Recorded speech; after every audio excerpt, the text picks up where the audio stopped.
Hey parents, do you know how your kids are being taught American history in the schools?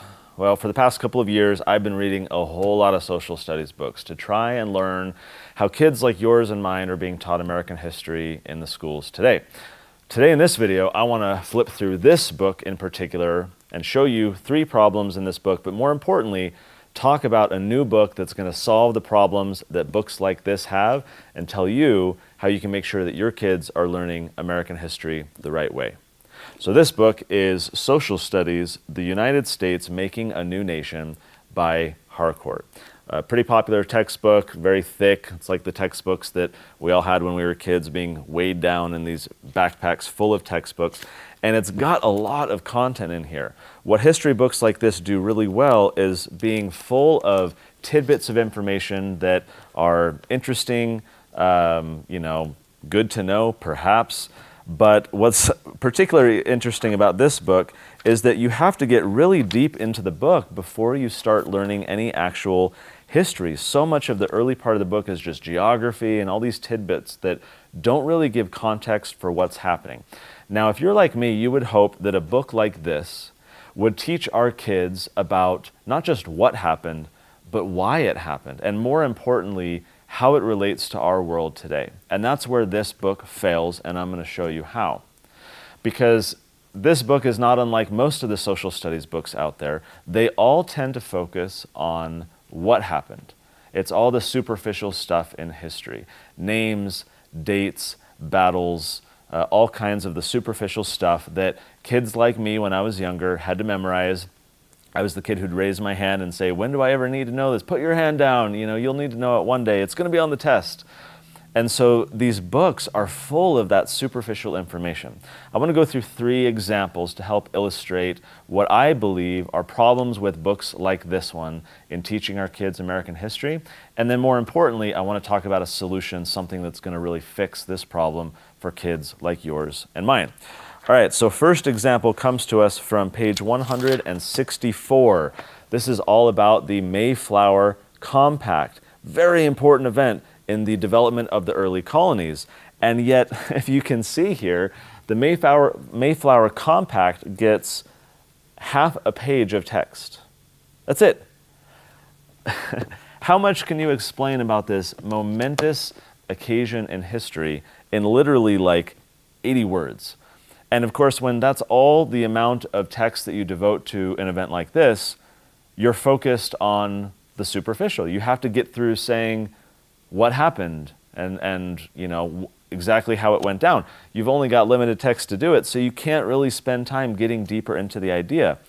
The Mayflower Compact was a hugely important development in the colonies that led to so much of what happened in the centuries that followed. And so if we want to understand American history, if we want to have the context for why these things mattered, and more importantly, what they mean to us today, we have to understand these things from the past. We have to understand why they happened and why they were so critical. We need context, not just content, but context. And that's where a book like this really fails. Half a page devoted to the Mayflower Compact. Now I'm going to show you in a new book that's going to fix this and do a lot better. But this is one of the big problems where I'm reading through this book and trying to understand exactly how it's talking about all these American history things that's going on. And I'm reading this and I say, that's it? That's all you're dedicating to the Mayflower Compact? Basically the first example of self-government here on the American continent, where these individuals, religiously motivated and others, are coming together and having to figure out how to form this agreement, this compact, of how they're going to live together, how they're going to interact with one another. This is a huge deal, very important, and it gets only glossed over in this book. So big problem, and that's problem number 1 that I wanted to share. This next one is talking about New England's economy. So this comes from page 215 of the book. So New England's economy, and great, talking about economics. That's really important because that's basically just how people interact with one another through exchange. That's a huge part of history. So I'm reading this book saying, great, this is going to get into economics. And it talks about, right here, a system of trade between farmers and merchants that was the beginning of the free market economic system. And then it just goes on to talk about building ships and logging and all kinds of other stuff. But what the book completely fails to discuss is the mercantilism, the system of trade by which you had these British companies completely taking advantage of people, setting the terms of their contracts and their agreements that really disadvantage some of these individuals who sought for a freer life, who wanted to become entrepreneurial. And you had this corruption and collusion between the British government and these mercantilist companies that were using their political and economic power to amass a lot of wealth and screw everyone else. This is the context behind why so many of the colonists began to get more upset. They wanted a better life, but they were in this environment in which some of these people were totally taking advantage of them, either through this kind of corporate, corrupt process or the corrupt political process. This book doesn't mention any of that at all. This was a huge motivating force into why so many of the colonists were upset. They were wanting to create these families, these homesteads, and fight for a better life. And it wasn't just the beginning of a free market system. I mean, yes, but that's tip of the iceberg. So to really understand American history, you have to understand the economic relationship between the colonists and the government and these companies, these mercantilist enterprises that really created this power imbalance. And it was that power imbalance that led to kind of the fomenting of insurrection, rebellion, treason, and all the rest. And so it's critical to understand mercantilism, to really understand the development of the colonies. This book, nary a mention of that at all. All right, the final example that I'm going to share before we talk about the solution is the Declaration of Independence. Of course, this kind of pinnacle event in all of the early debates and conversations and self-government and all of these things. And so here in this book on page 326, we get this brief reference to the Declaration of Independence. And as textbooks like this are wont to do, they focus on just the superficial stuff. It has a picture of the Declaration. You can't read any of the text, so it doesn't help readers really understand what's in it. It talks about the preamble, the grievances, but it doesn't talk about any of the philosophy. It doesn't talk about these individuals debating how should they form a government. When here they were seceding from the most powerful government in the world, how should they form a new government? How should they interact with one another? That it was 13 independent colonies, independent governments doing this, each with completely different backgrounds. And this book doesn't really get into this. And so you can say, okay, great, we learn a little bit about the Declaration of Independence, some passing mentions to what it was that Congress approved it, that they were basically committing treason by doing so. They signed at the end, committing their kind of honor and treasure to one another, that this was a very joint effort that they were all signing up on. But this is so superficial. Kids reading this book aren't going to come away and say, oh, now I really deeply understand all the kind of intricate background behind why this happened and the competing arguments against it. Who was arguing against the Declaration and why? And did they have legitimate and credible arguments? Again, completely absent. So there are more examples that we can get into. This book is chock full of them, but the idea is that this is not really mentioned at all. So this is not an anomaly. So many of these other history books and more that I don't have here do what this book did, and that is they really fail to talk about the substantive side of history. Why did this stuff matter? Why was it happening? Why should any of us care? Why should your kids care today, this year, of what happened 250 years ago? For young Connor learning history, it never made sense to me. I was being forced to memorize all these facts and names and dates, and it didn't matter. And reading books like this is a trip down memory lane because it's all this superficial stuff being crammed down with not really an understanding of why any of it matters. All right, so the solution. Solution is this new book that we've put together, the Tuttle Twins series of stories that we call America's History. This goes from 1215 to 1776. And this is the effort of like 2.5 years of study, trying to understand what books like this are doing wrong and how we can fix it. Not just teaching the what of history, but why it mattered. So for example, when we talk about the Mayflower Compact and why it mattered, We devote several pages to this. Our book is all narrative form. It's a storybook format. So kids can just read a story adventure and understand why this mattered as the characters in the story are asking those questions. Well, why did that matter? Why is that such a big deal? And then the other characters can respond, much like a student might ask that question in class and a good teacher might respond. We take care of that in our book because through storytelling, the kids are going to be exposed to those ideas. We spend a while talking about the Mayflower Compact because it's critical for kids to understand its background and its importance if they want to understand later on why this stuff mattered to the development of the colonies and to the American government today. So we spend quite a while talking about this event in history, how it mattered then and why it matters today.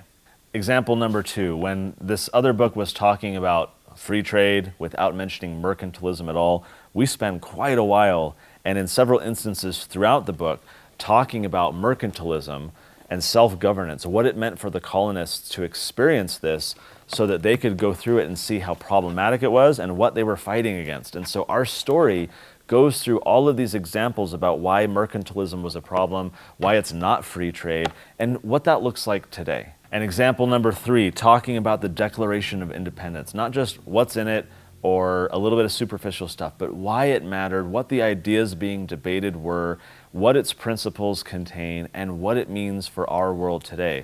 So as will not be a surprise at this point, our book goes into depth, a whole section talking about the Declaration, talking about the ideas behind it, and how the ideas in the Declaration were being fought for a long time, were expressed in this document, but are still being fought for today.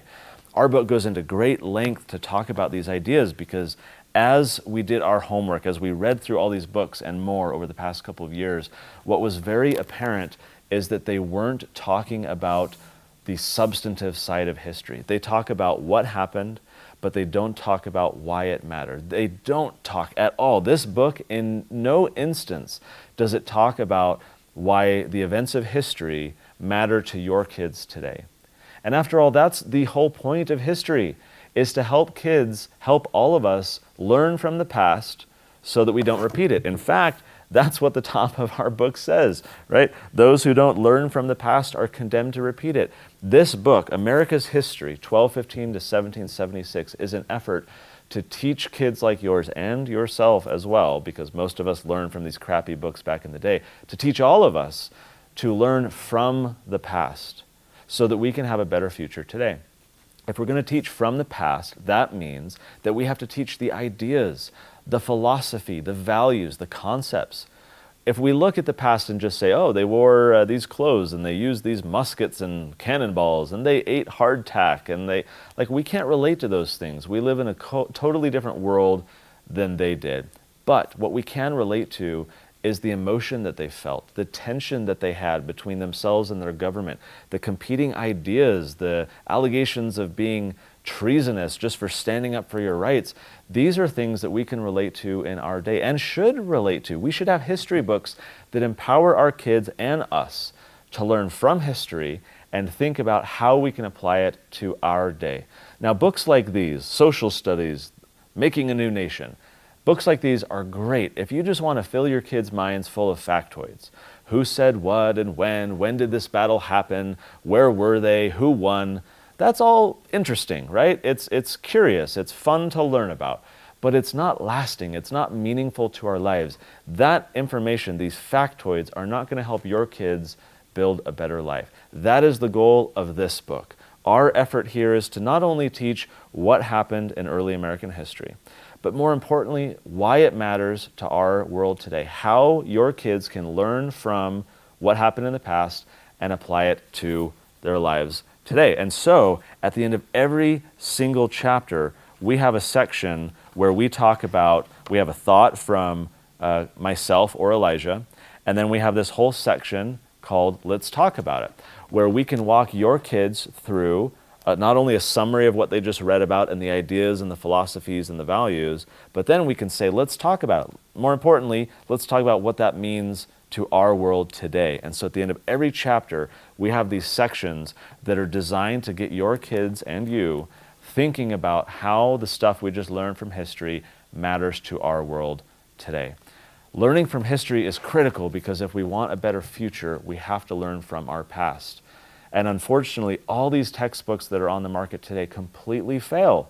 If I put my tinfoil hat on for a minute, maybe that's intentional. Maybe the thought controllers and the elite and the politicians and others want a dumbed down society. Because if we are dumbed down, if we don't know our past, we can't fight for a better future. We won't know all the problems in the past from authority and governments abusing their power. We won't understand what individual rights are and the sacrifice that people made and why they fought for those things.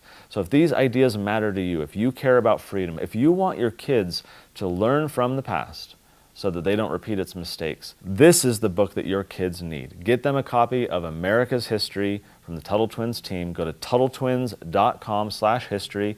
You click the link in the description below and get a huge bundle where not only do we have this book, we have 200 pages of curriculum activities as well to help your kids immerse themselves in the ideas that they learn in this book. We have a professionally recorded audiobook as well, bonus videos. This is a huge, huge bundle because we're trying to help families like yours make sure that we can learn the inspiring, amazing ideas of the past so that together we can build a better future. So if you care about the superficial factoids, maybe you want to win a game of Jeopardy, impress people at a party with your superficial knowledge of random factoids from the past, sure, pick up Social Studies, the United States Making a New Nation.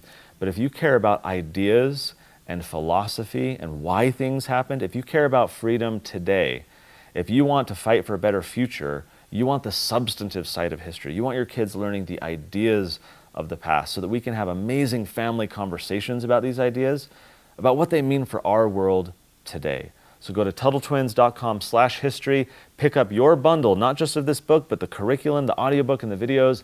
Get learning together as a family, and then we'll be able to fight for a better world.